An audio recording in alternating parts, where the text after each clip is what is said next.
This is a video that's going to cover the material that we would have gone over on December 3rd, Wednesday. And so what we're going to kind of do is review a little bit about the causes of the Renaissance, and then we're going to talk some about the causes of the Age of Exploration. If you remember, what's going to happen is Constantinople is going to fall, and you're going to have all kinds of ideas and all kinds of people streaming out of Constantinople.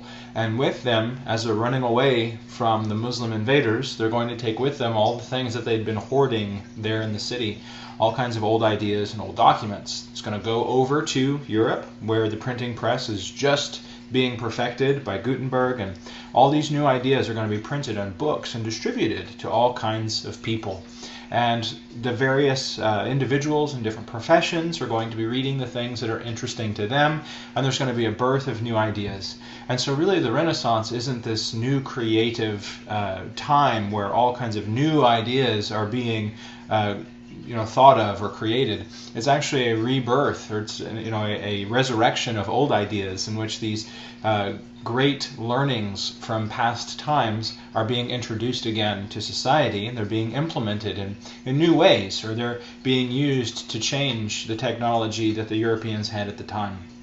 And so you're going to see a rise of a new class of people, the middle class. You're going to see a great deal of innovation coming from the middle class. They're not noble, and so they don't have nobility to depend upon, so they have to kind of make their way in the world. And you're going to see a lot of individual glory become prominent. People are going to be doing things in order to become famous, to become known. And you're going to see a lot of things done for the glory of king and country and for the spread of one's particular religion. And so that's going to be a lot of the things that are going on. Remember, some big ideas that are shifting is you're shifting away from this very negative view of mankind, where mankind is just utterly wicked and there's nothing that they can do that's right, and life is kind of a misery that you have to trudge through until, thankfully, one day you die. Now, the Bible does say that the day of one's death is better than the day of their birth, and that's assuming, of course, that one has been faithful to God. But when you read through the book that comes from, the book of Ecclesiastes, the book of Ecclesiastes says that there's a lot of wonderful things in the world, and it tells us to enjoy our time here. It tells the young people, it tells you to enjoy the time of your youth before you get old, or before you become sick, or before things get to where there's no joy in your days. And so there's a lot of cool things that God has given us, and we should enjoy them. Well, during the Renaissance, people kind of latched onto that aspect more. And instead of seeing themselves as these wicked, degenerate creatures that just need to hurry up and die, they saw themselves as the glory and crowning point of God's creation, where they were able to achieve all kinds of wonderful things, not necessarily because they were great, but because God is, and God had given them these abilities, and so they were going to perfect and hone their abilities to become what God wanted them to be. This much better captures, much more aptly captures the ideas that are presented in the New Testament, like when you have the Apostle Paul, who would say that you need to work as though you are working for God. You need to use all of your abilities to make God become glorified. Jesus would say in the Sermon on the Mount, so do your good works before others so that they may see them and give glory to your Father who is in heaven. That's kind of the idea in much of the things that are going to be happening in this Renaissance period, or this rebirth period. And so we need to keep those kinds of things in mind. You're also going to see a much more strict division, or a much more readily visible division between church and state.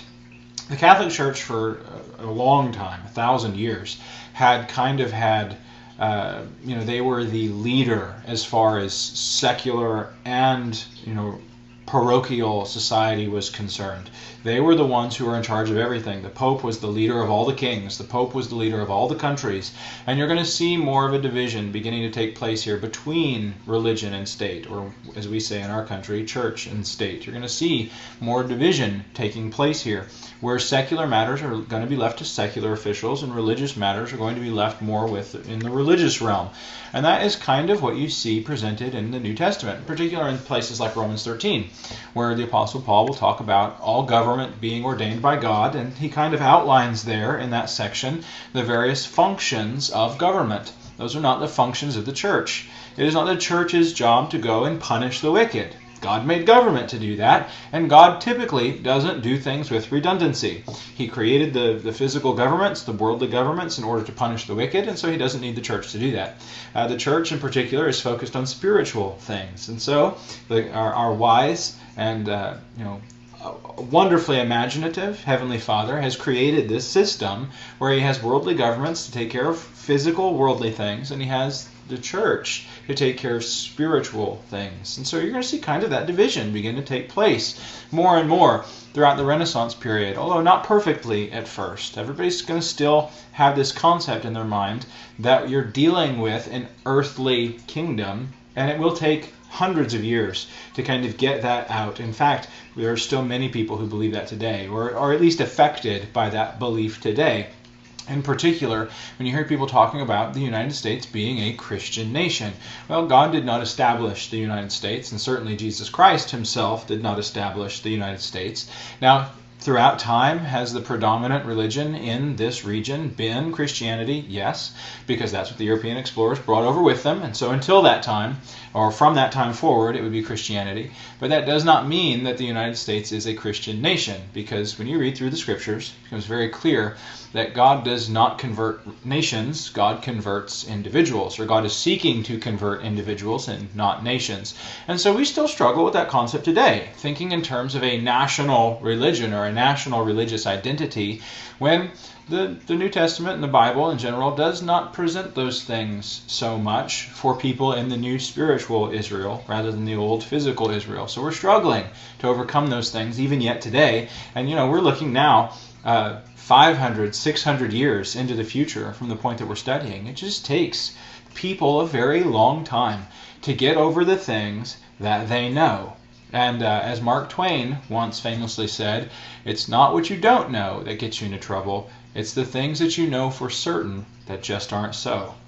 So these things that we know, we have to be careful because they get us in trouble a lot. And one of the great and wonderful things about history is that you get to go through and look at all the world throughout time, all the things that different people believed, and you get to see them struggle with the things that they know to be true. And then we can come and we can look at ourselves and we can see all the things that we know to be true, and we can begin to look at the world not just through our own perspective, but through the perspectives of people throughout time, and we can kind of see, what are we struggling with today? What kinds of issues do we have cemented as though they are the only thing available today that in a few hundred years down the road might not be that way?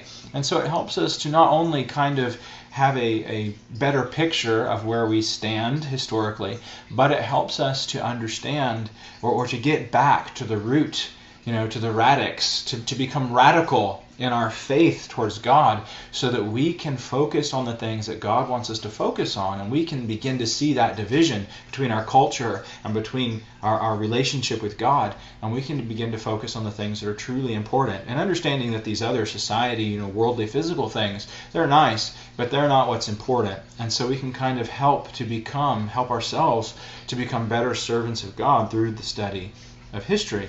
So that's kind of our review. We're going to go and we're going to pick up on the changes that are going to lead from this kind of rebirth of ideas to this, this massive exodus out to other places, this age of exploration. Well, there's going to be some cool things that happen, technologically speaking. One of the things that you're going to see on the screen in front of you is called a caravel. It's a new type of boat. There's going to be a lot of technological changes that take place in ship making and map making and other types of things. It's cartography, if you want to know the fancy term for map making. You don't need to know that for your exams. It's just what it is. And so you're going to see shipwrights beginning to develop new techniques in constructing ships. For instance, the caravel here is probably what most of you are familiar with when you think in your mind, when you think of like a Spanish conquistador, or when you think of this Battle of the Spanish Armada, or you think of, Drake and other, people from ages past. You might even think of this when you think of a pirate ship, what a pirate ship might look like. It looks like a caravel. Well, for the first time, you're seeing this kind of design, this sleek, long, slender design coming into the mainstream. Ships like this were easy to produce. They took less wood because they're smaller, they're more slender, and so you're able to build more of them more quickly at less expense. When you're going throughout human history, always remember economic feasibility will hinder progress. People aren't going to do things if it's not economically feasible. Yes, it might be a wonderful idea to go explore new places, but until you can make money doing it, people aren't going to. And so the caravel makes exploration, or makes building many ships to go explore, economically feasible. You can build this little ship, or a smaller ship, that still has a pretty good capacity for carrying cargo, and you can build a bunch of them very quickly, and you can send them out to places and bring things back quickly. So you're getting a return of your investment, the money that it took you to build this ship, and you're getting a return on the investment. You're going to be making profit. As soon as investors start to see that I can get my money back and I can make money, then you're going to begin to see people throwing money into things. And so that this ship, this caravel, this new design, this sleek, skinny design, makes it possible to go exploring. Now, not only are they going to make it skinnier, but they're also going to kind of buttress the sides or the outside, the hull of the ship. Because when you get out of places like the Mediterranean, it can get a little rough, or the North Sea can get a little rough. But when you get out into the open ocean, like in the Atlantic Ocean in particular, the waves are just massive. There are huge storms. And if you don't have a very strong ship, your ship is going to be broken apart. In fact, many tragedies during this time period will happen because the waves just batter and break ships apart. The Apostle Paul in Acts 27, you can kind of see an example there of his ship getting run aground. It is just broken apart by the waves. Well, now imagine, they're there next to an island, and so you have some recourse. If your ship is broken apart, you can at least get to the land. But now you're out in the middle of the Atlantic Ocean with 24-foot waves swelling about you, and there's no land anywhere in sight. And if your ship is broken apart, you're dead. I mean, that's it. And so not only do you have to think of the economic, is it economically feasible, but are people willing to risk their lives for this? If I don't feel safe on this ship, I'm not going to do it. And so as they begin to develop this new technology, making the ships more inexpensively and making the ships better, more people are not only going to be willing to invest, but willing to travel. They have to feel safe. You get out in the middle of the ocean, if your crew doesn't feel safe, they're going to mutiny and sail back, and there will be no exploration taking place. So all of these things have to be happening at about the same time, or you don't wind up with the age of exploration. Now, not only that, but when you continue looking at this ship, some of the other changes that are going to be taking place is you're going to be seeing changes in the sails. If you look in particular up around how the sails fasten to the boat, you can see right over here where there's these different ropes that are attached to pulleys and on swivels, and how they're connected in various ways. And you even have different shaped sails in different places of the boat. You have this rigging that allows the sailors to go up and maneuver the sails. You have different types of windlasses down here on the ship that are being developed that are going to allow you to haul or pull tight your sails and shift their position. It's these changes in the technology of sails that allow ships to go. What you're going to see before is, as far as moving your boat around, before, if you only had the wind behind you, you could only go in the direction that the wind was blowing. Now you could get kind of off course a little bit, to the right or to the left from the direction of the wind, but basically your direction was decided for you. If the wind was blowing out of the west and toward the east, well, guess which direction you could go? You could go northeast, or you could go east, or you could go southeast, but no matter what, you're going east. You can't go west. Well, with these new sails, the boats are able to actually travel into the wind. Now, you can't go headlong into the wind, just blow you backwards, but you can begin to do what's called tacking, where you can kind of cut at crosshatch patterns across the wind with these new sails. And so now, no matter which direction the wind is blowing, you can go wherever you want. If the wind is blowing out of the west, now you can't go straight west, but you can go northwest for a little while, then cut and go southwest for a little while, then cut and go northwest, and your overall direction will be west. And so now sailors can go anywhere they want. It doesn't matter. You don't have to wait for favorable winds. You're not going to be blown out with an easterly wind one day and then blown back with a westerly wind the next day. No matter which way the wind is blowing, you can go where you want. And so these sail designs are going to be important for the age of exploration. Now, in addition to that, you have to know where you're going. If you don't know where you're going, you're not going to want to sail. If you have absolutely no idea where you're going to be going, you're not going to want to go. What you see on the screen now is the Theater of the World. It's kind of the name of that map. It is one of the, it's considered to be from the first modern atlas. of the world. It would go through and it would show you, here's this beautifully illustrated world map, and it would illustrate other sections in the world. It's the very first world atlas. And what you're looking at here is these are easily recognizable figures. You can kind of see North America. You can see South America there.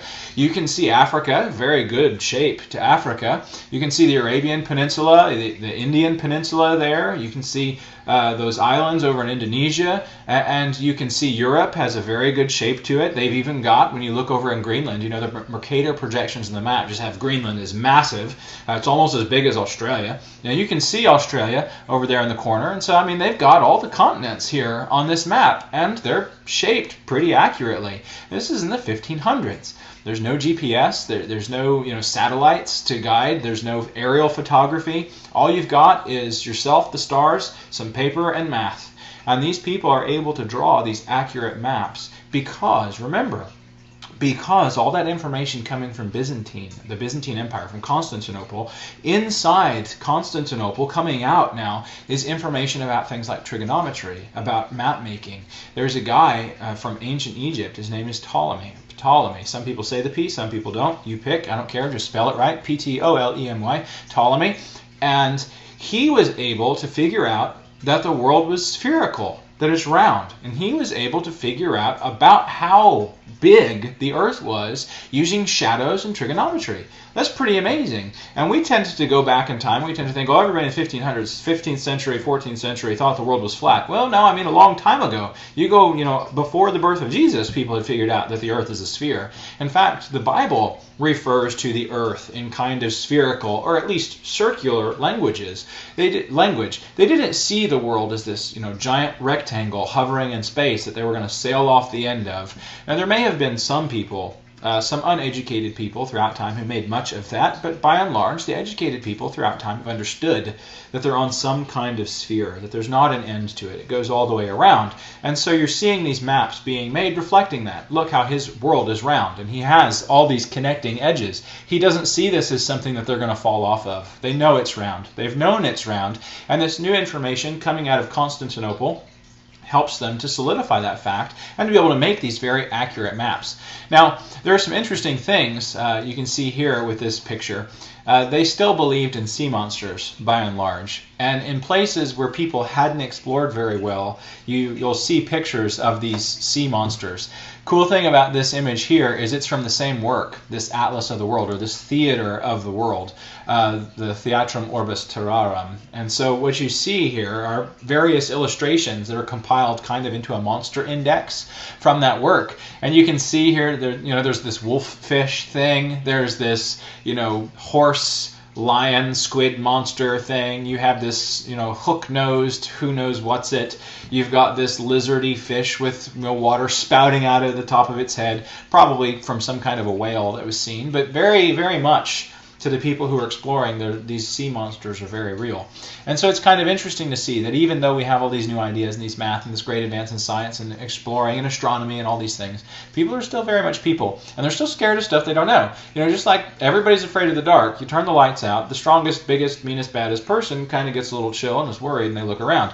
Same thing with these sailors. They're tough, big, strong explorers, but at night on their boats, they had nightmares about these sea monsters. And so they show up on the maps.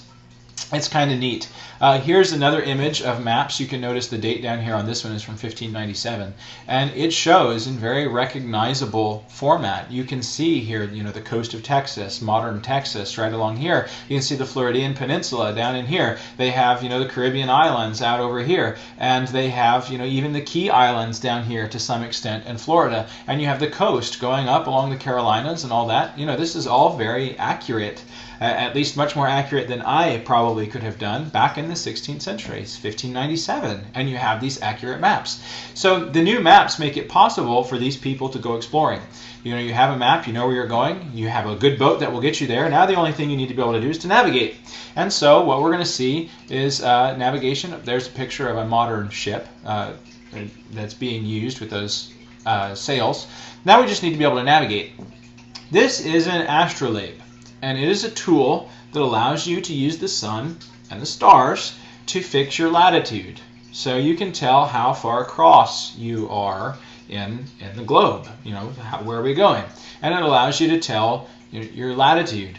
Now, longitude is going to be a little bit more difficult. Longitude is going to be related to time, and since they don't have accurate time measurement tools, there's no chronometers in the 16th, 15th century, they have to kind of guess on longitude. And you go back to some of these other maps, like this map right here. What you're going to see on a lot of these maps is they're able to tell the latitude because they're using the stars. And so they can tell how far north or south they are, but they can't tell how far they've gone. And so if you look here at the way that your map goes, you can see that there's not a lot of distortion as far as north and south. They get the sizes right, they get the relative positions right, and all these different continents or these different regions. But when you look at the longitude is all out of whack. And that's because longitude is related to chronology, time. You have to have a chronometer, an accurate way to measure time. And it's not until the 18th century that you really have the first accurate chronometer. So until the 1700s, the first time you have an accurate chronometer that can be taken onto a ship and measure time. Until you can measure time accurately, you're going to get longitude wrong. Because longitude is related to distance, your velocity, we should say, and time. How long am I traveling at this velocity? And until you know how long you're doing it, you can't measure longitude. So when you look at the longitude here on these continents, like North America, North America is ginormous here. And then you get up into Canada, it's just all, funky. But when you look at the latitude, they got that pretty much right. Because the latitude is based on your measurements of the stars. Until you get chronometers, this is all going to be messed up. But still, it's not that bad, considering that the way they have to measure it is with hourglasses or with other types of measurement. How many knots will pass a ship as somebody hops on one foot and says 10 hippopotamus 10 times. It's amazing that they're able to do what they're able to do. But these changes in technology and navigation and map making and sailing and sailing techniques are going to make the age of exploration possible. And so what we're going to see as we continue to look at these different maps is some amazing things that they're able to do with very limited, technology. They don't have very much. They have their intellect, they have some techniques, and they're able to do incredible things. So now when you begin to look at the colonization and these different aspects of colonization, these are just some of the major colonies and the trade routes that exist in around 1750s. And so we're kind of jumping ahead of ourselves. There's going to be a lot of flux and transition amongst the European powers, but we're just kind of getting an overview here of the age of exploration, and you're seeing all kinds of things happening with this. What's going to drive this forward is the need for colonization. That's going to be very important. People are going to feel a genuine need to go colonize. And one of the things that's going to drive this is competition. When you look throughout human history, we don't always call it colonization, and we haven't really called anything the age of exploration up until now. But when you look back at Rome colonized. They went all over the Mediterranean colonizing. Carthage colonized, Phoenicia colonized, the Jews would colonize, everybody colonized. You're going all throughout time in history. The Asians would colonize, China colonized, Japan colonized. You're just going somewhere that's not your home and you're making it part of your territory. That's colonization. Now, what we're seeing here in particular in this is that people will go far distances to colonize because now they're able to. They have all this new technology. The Romans could not have sailed to North America, at least not consistently making it to North America. And so what you're seeing now is these colonies are able to be further away because it's becoming economically feasible. You have these boats that can travel very quickly, far distances, and they can haul back a great deal of things. So you get a return on that investment of time and personnel and capital. You're getting a return on all those things. And so people now are willing to do it. When you go back and you look in history, the people who began sending, lots of ships out were trade companies. There's the Dutch East India Company. There's the English, companies that would go and look for teas, or the East India Company would go and look for teas. And you're seeing all these amazing efforts to colonize and go out looking for money. The Spanish would go to the New World, to South America, and to Mexico, and those regions looking for gold.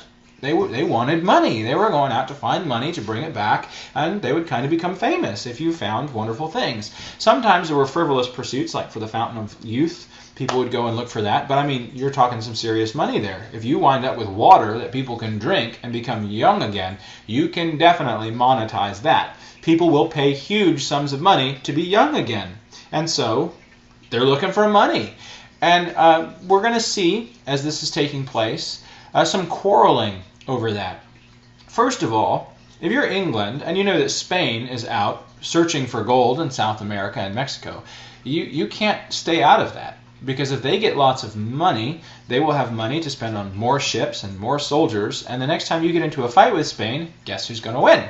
Probably Spain. Their economic advances will allow them to have the edge militarily. And so you have to kind of keep up with the Joneses, so to speak, as far as your colonies are concerned. You have to go colonizing because other people are going to colonize. This competition between countries is going to be carried throughout history. In particular, as nationalism becomes more important, people being proud of being, an Englander or a Spaniard or whatever they happen to be, they become proud of that. And there's a lot of personal pride attached to your nation.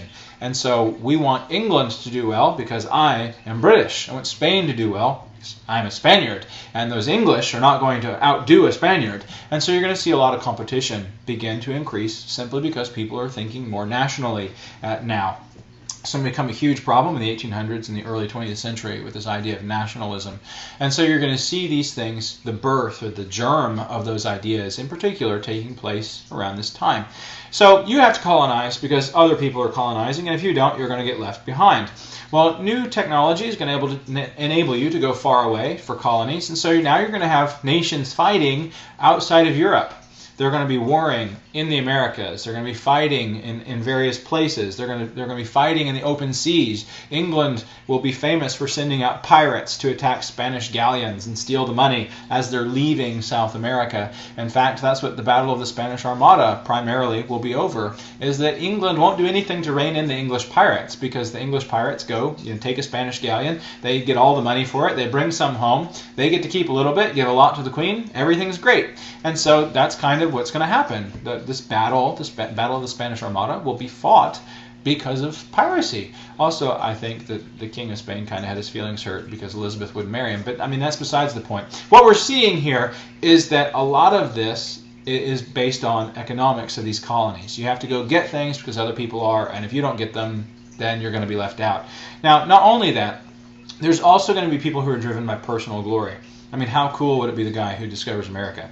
That'd be pretty neat. How cool would it be the guy who discovers the largest gold reserve in history, and now your nation becomes incredibly wealthy because of you?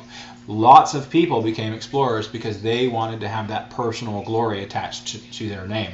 Many people, even though they may have had other motivations, had this motivation for personal glory. Christopher Columbus had many motivations, but one of his motivations for going and discovering new places or discovering this new route to other places was for personal glory. He wanted to be known and to be remembered. And many kings and queens would finance these types of expeditions because they wanted to be remembered as the one who did that. And so this quest for personal glory is going to enter into these things as well. Now, some of these effects, what are going to be some of the effects of these things as we see them going on? Well, not good, some of them. Millions of people will die. Let's just look at Mexico for just a second. When the Spaniards come and they land in Mexico, they're going to bring with them all of the diseases that the Europeans have been fighting for the past, few hundred years.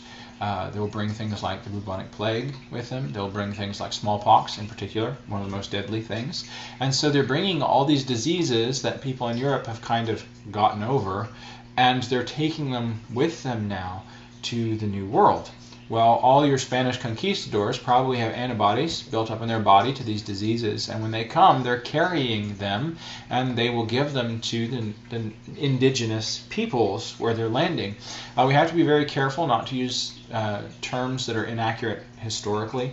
A native just refers to a place where you were born necessarily, like you might be a native Minnesotan, but you might not be indigenous to that region. The indigenous peoples are the ones who are there when others show up. Like your family might be from Asia, but you are indigenous to North America. And so we have to find out, use these terms correctly.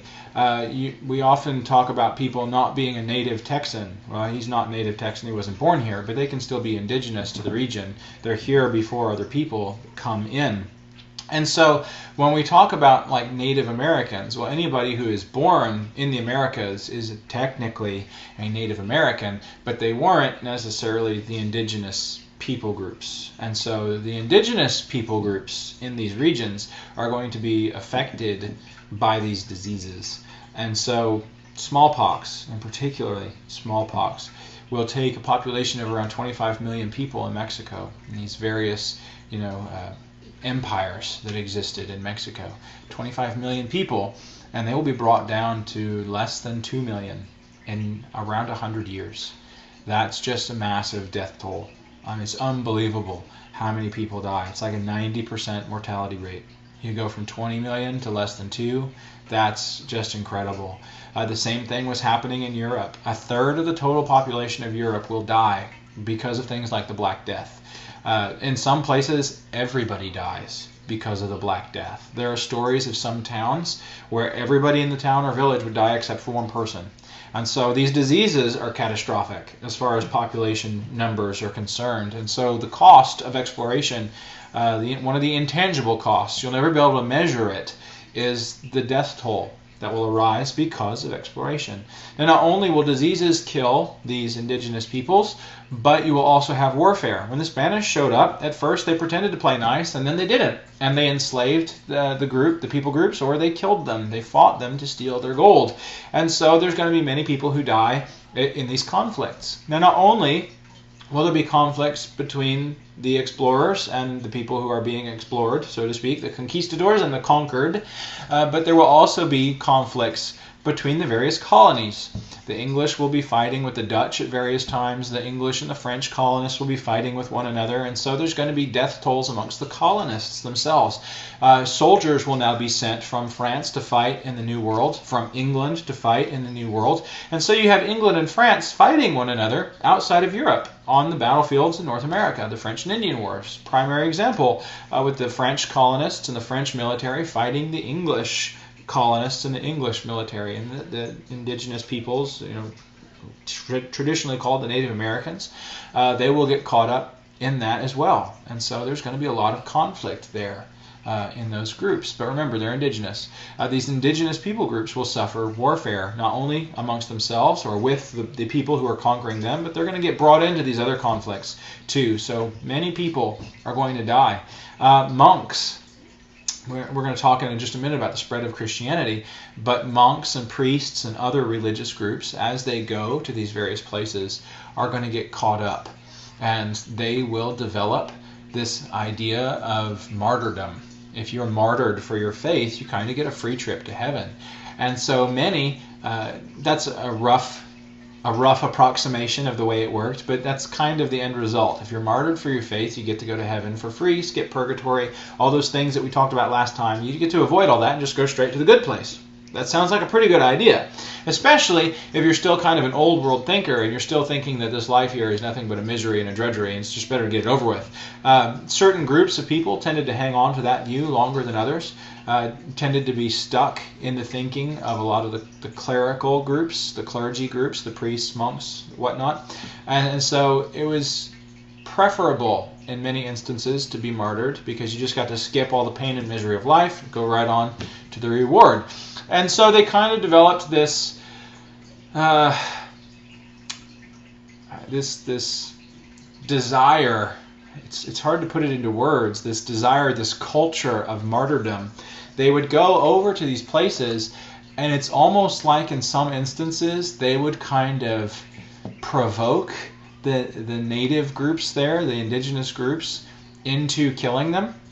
And so there's a lot of question in history when you go back and you read about the religious martyrs in this era, how many of them were actually martyred, because the people there weren't receptive initially to Christianity, and how many of them were martyred because the people bringing the message were terrible enough that they finally just got tired of them and killed them.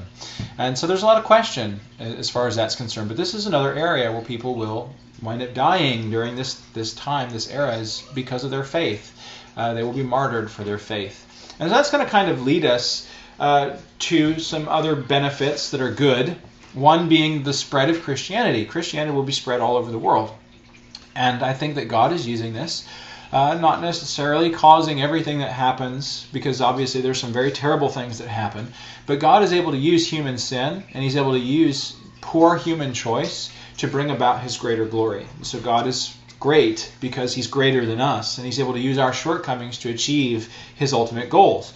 And so we're going to see Christianity spread all over the world because of this. Christianity will spread to India. It will spread to various parts of Asia. It will spread to Africa. It will spread to the Americas. People going and exploring will take their religion with them. The Islam was not really being spread on such a grand scale at this point in time, and so Christianity is being, new wonderful doors are being opened to Christianity, and people are taking the opportunity to do that. Interestingly, Christopher Columbus saw himself as part of that group. The name Christopher means bearer of the cross, is what the name Christopher means.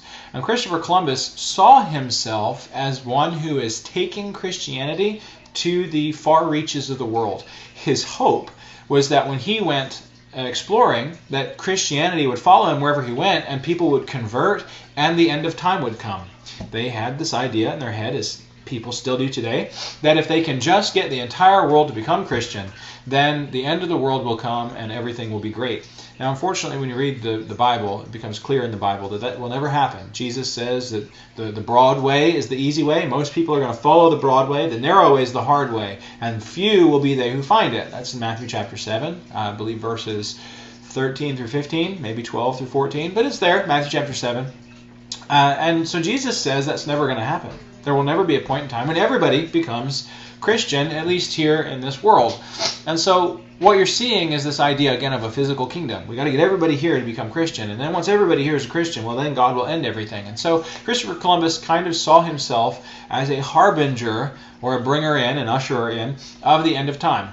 By going and exploring, he would take his religion with him, everybody would convert, and the world would come to an end. Again, it's kind of hard to separate the personal glory there. How would you like to be the person who caused everybody to become Christian and convert, and you kind of then, in a sense, would be the one who ushered in the end of time? You wouldn't wind up in history books if that were the case, but how cool would that be? And so, it's kind of, again, hard to separate personal ambition from doing things to glorify God, for glory for the nation, and all those various things. So that's kind of another push in that direction. That's a beneficial thing. Christianity will be spreading throughout the globe. Also, there will be new food sources that become available to Europeans. This is a big plus. Potatoes, corn, other vegetables, other fruits native to North America, but the two big ones are, you can throw tomatoes in there if you want to. The two big ones are corn and potatoes. Very easy to grow, very high in energy. They take up very small spaces, and so you're able to produce food high in calories that can feed many people. You can do lots of stuff with those two food items, and they bring them back to Europe. And some cultures and societies will become completely dependent on those new sources of food. A good example is Ireland, where you have the potato famine, and many people have to leave Ireland and come to the Americas in the 1800s because of that potato famine. But these new high-calorie foods that are easy to take care of, easy to plant, don't take up much space, and they grow really well almost anywhere in the world, are going to allow people to become more healthy. God gave us everything that we need in the world to be healthy. He gave us all the food we need, all the meat we need, everything that we need in order to have healthy bodies. And as people became exposed to more and varied types of food that they could add to their diets, they became healthier. Well, healthier people live longer. Healthier people have more babies. Healthier people have more energy. Healthier people like to do more things. And so this increase in overall health will lead to an increase in exploration, an increase to all the other things we're talking about. And you have to have people before you can go colonize other places. And so having high-calorie foods makes it possible for you to have population growth. Once people are having lots of babies, you can send those babies out to other places, they'll have babies, and now you wind up with lots of British people in the United States. It's kind of how it works. And so that's another good thing that's going to come from this age of exploration. That's where we're going to finish up today. We're going to begin getting into the age of industrialization in the coming days. So keep in mind now that as societies are growing and expanding, and they're coming into contact with new materials. They're going to develop new techniques to produce things more quickly. And economics is going to become increasingly at the forefront of many people's minds. So we're going to be looking at in particular, the age of industrialization and the growth of the colonial movement and how those colonies will become their own and independent countries. Thanks for watching, and I'll see you guys in class soon.